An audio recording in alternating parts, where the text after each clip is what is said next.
Halo semuanya, perkenalkan saya Gilang Sani Satria, NIM 24136. Saya Fauzur Ramadhani dengan 24029.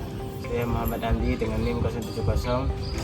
Saya Afrizal Maulana dengan NIM 95. Saya Ahmad Taufik Alfarisi, NIM 24119. Di era digital saat ini, perdagangan tidak hanya terbatas pada barang fisik, tapi juga mencakup jasa dan produksi digital seperti software, layanan cloud, bahkan konten hiburan. Oleh karena itu, dibutuhkan kerjasama antar negara untuk mengatur lalu lintas data, perlindungan konsumen, serta kejelasan hukum dalam transaksi lintas negara. Salah satu bentuk kerjasama itu adalah kesepakatan dalam forum APEC yang berfokus pada penyelesaian regulasi e-commerce agar transaksi antar negara menjadi lebih aman, efisien, dan adil.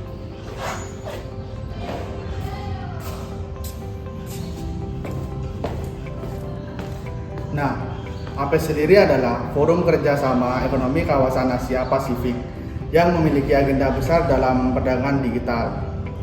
Dalam hal ini, APEC menyusun kerangka kerja e-commerce lintas negara, Privacy Rules atau CBPR. Tujuannya adalah memastikan bahwa data pribadi konsumen tetap aman meskipun transaksi dilakukan lintas negara.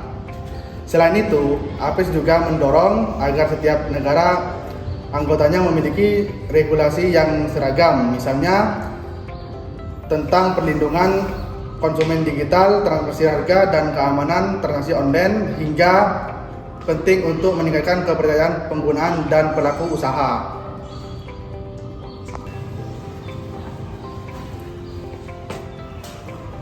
Hal ini membuat startup dalam perusahaan digital Jepang lebih mudah bekerja sama dengan pasar internasional. Di sisi lain, Australia juga mendorong sistem sertifikasi digital agar perusahaan kecil bisa ekspor layanan customer ke kawasan ASEAN.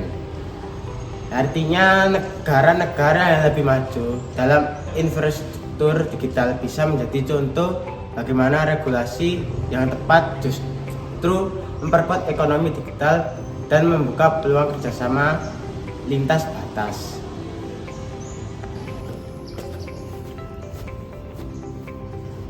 Lalu bagaimana dengan Indonesia? Indonesia sebenarnya sudah cukup maju dengan disahnya Undang-Undang Perlindungan Data Pribadi atau UU PDP pada tahun 2022.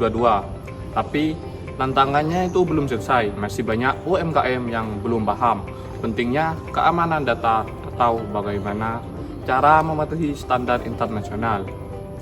Selain itu, infrastruktur digital di luar kota besar masih kurang merata. Ini menyulitkan pelaku usaha untuk ikut serta dalam e-commerce lintas negara.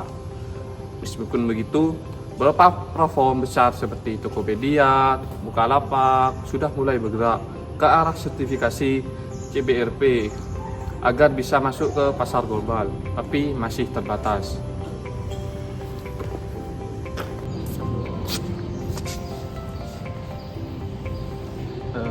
Menurut kami, kesepakatan APEC dan regulasi e-commerce lintas negara itu sangat penting. Tapi implementasinya harus disesuaikan dengan kesiapan masing-masing negara. Indonesia perlu menerapkan strategi bertahap, mulai dari edukasi, UMKM, penguatan keamanan data, hingga membangun kerjasama antara pemerintah dan swasta. Tanpa dukungan ekosistem digital yang kuat, kesepakatan internasional bisa jadi hanya formalitas. Jadi, kerjasama internasional memang membuka peluang besar, tapi juga butuh kesiapan dalam negeri. Semoga dengan komitmen yang kuat, Indonesia bisa jadi pemain utama dalam perdagangan digital dunia.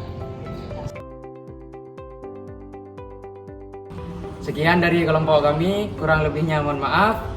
Wassalamualaikum warahmatullahi wabarakatuh.